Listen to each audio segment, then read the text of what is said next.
ibe ọzọ na-egbu anyị bụ ini nwaanyị n'afọ ime. Nwaanyị ọbụla ịma na ọ dị ime ọsị ya bụla week pregnant ka ọ dị o wee nwụrụ eji awụ ya bụ wepụta nwa ọbụla ewere ya wa ewere ọmụ nkwụ chụpụta nya bụ nwa nie nwa iche. Ini mmadụ na-aba na one open grave na-close generation ọ na-close family down. Everybody will be stagnant in that very family. Nobody will be moving. Ibe ọzọ na-ewe egbu anyị. Ibe ọzọ na-egbu anyị bụ na anyị adazi ekwe eme ebe ụmụada anyị kịta anụ nwa agbanasịgo n'ụlọ ụka babụzi CWO.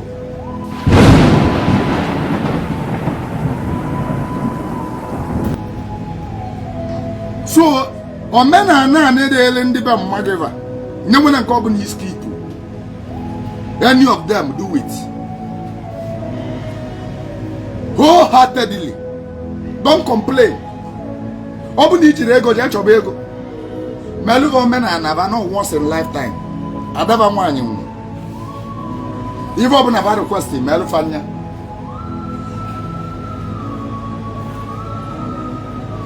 Maka na ọ bụ na imeri ya adaba nwaanyị ga-abịakwa ọgụ nya na ụmụada ndị ọzọ nwụrụ anwụ na family ba yikwa n'Igbo wee bịa ọgụ adị na ọmụma gị afọ ga-ebu ụzọ wee ti unu. Ya bụ na mmadụ ka katara dasị na BP ibulie ọya ndị mmụọ. Ya bụ na mmadụ ka katara daa stroke ọya ndị mmụọ. Ya bụ na mmadụ n'ụlụ di ọ tụtara ime ọya ndị mmụọ. Ije ebibe gị aka n'isiri ime ma soko emesịa ibe n'ebe a n'ebe. O nwere onye na-achọ nwa ebichara aka n'isi ọmụta nwa lezi ma oge nwa olugo.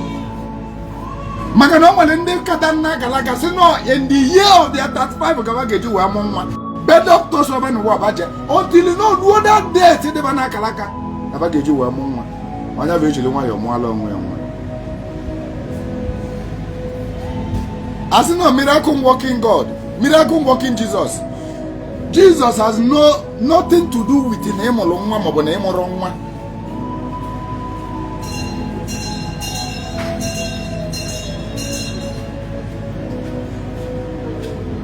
Na nwaanyị jesiri alụ akwa mami ya maọbụ akwa papi ya period ya kwụsị ịgba agba something is there. There's something wrong. Malụ maọbụ aja itelekwa onye n'ini na ikwesịrị ikpe onye aja n'ini mma gị maọbụ ini mpa gị maọbụ ini nwanne gị nwoke. Let me now tell you, ịma na ọ bụ a sacrilege na nna na ebe na-eni nwa ya na mama na ebe na-eni nwa ya ọ bụ alụ. Mbọsị bulugbo na-abụ nwata nwa n'anya nne ya pụọ eze nne ya ma nji wee ntị wee n'ụda egbe agbalụ mbọsị a na-agwa nwa ya. Mana tatazi ndị ụka emeghị ya nna ga-anọdụ ebe a na-atụ unu nọdụ n'oche a na-atụte ụpa nwa gị wee nwụrụ ọyakwala arụ ọnọdụ gumolu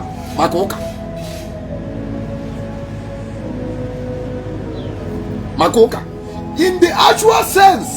Ọ bụrụ na nwoke nọdụ ndụ nwa ya nwoke wee nwa nye bụ nwoke ga-ana ihu nne ya ya na n'ihe na-ekwu ya ma na ịma grandfather gị na-eje ụka na ebe ka ọ ga-adị kọlụ gị nka. Your grandfather is going to church. I am telling you the rooted tradition that has been existing before the coming of the missionaries. Na ọ bụrụ ịnọdụzi wee na-echeki ndị tụrụ unu ndị ọgọ m atọtakwala unu na akwamozu akwala nwa ọkpala m ọnọdụ ebe a n'elu ndị tụrụ unu afọ ụgwọ m ya kedụzi ka esi wee fịa.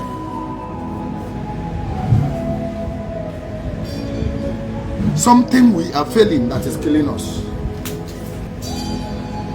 Ije na-ekponye aja n'imi ọ bụ na mama gị nwụrụ nọdụ from afar wee na-eni ya. Ije na-ekponye aja n'imi iso na-ewe egwu ini na mmadụ adịghị eni onwe ya onye ni onwe ya ka ekolu n'elu n'onwe gị ka ị na-enyi banye ini mma gị. Something will be wrong. Onwe gị ka ị na-enyi banye ikponye aja n'imi mpa gị. Something will be wrong. Jee dute na ndị na-akpụ alụ ma ọ bụ na imego something like that ka akpụchapụ alụ na be unu na-alụ ka unu mere alụ.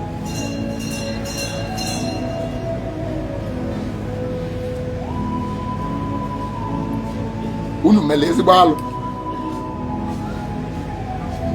Ibe ọzọ na-egbu anyị bụ ini nwaanyị n'afọ ime onwere ife o mekwanụ onwekwana ife o mee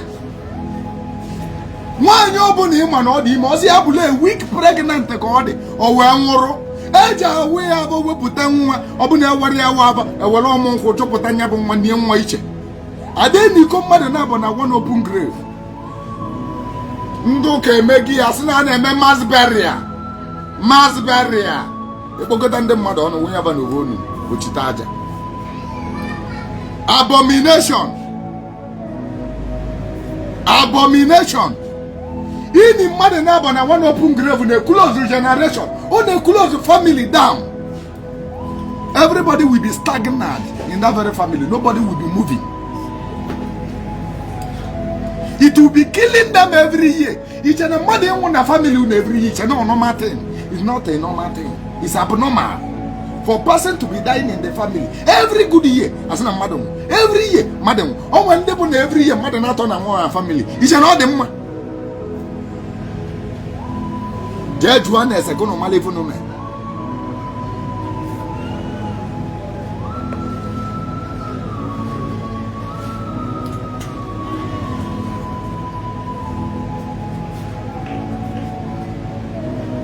Nyaganji we bange no onye nwala nwa maro family ma ọ bụ na ọchọ igbu mmadụ mago tinye emotion ifile na oge tinye emotion na ọmma anyị na ọla kika m mba mma anyị ama gbunwu m na mma gị ga-egbunwu gị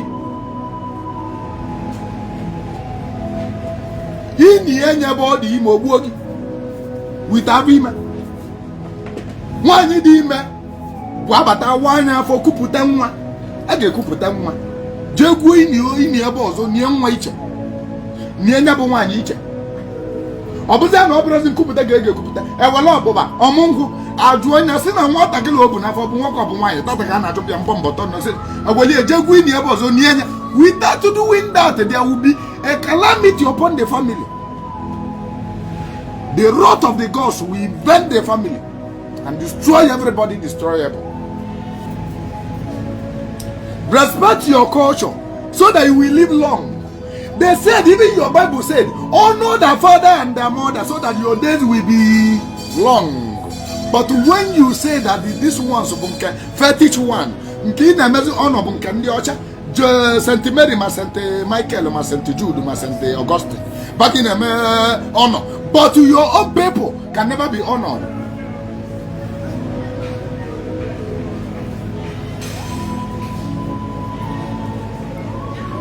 Be mindful of the things that will happen.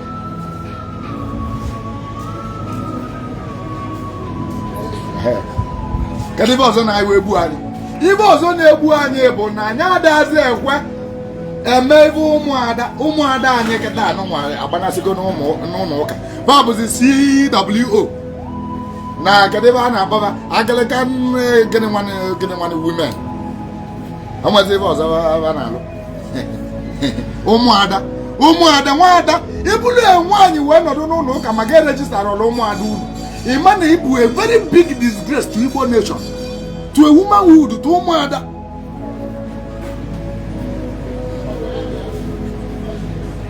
Ọ na-abụ di nwaanyị nwụrụ ụmụada ga-akpụ nya bụ nwaanyị isi. Ụmụada ga-akpụ ya isi. Di nwaanyị nwụrụ ụmụada ga-akpụ ya isi. Tata nụ ụfọdụ ama ngozi akpụ isi chaa chaali. Pasị gị na o megidere okwebe na babụ na-eje ụka akwa nna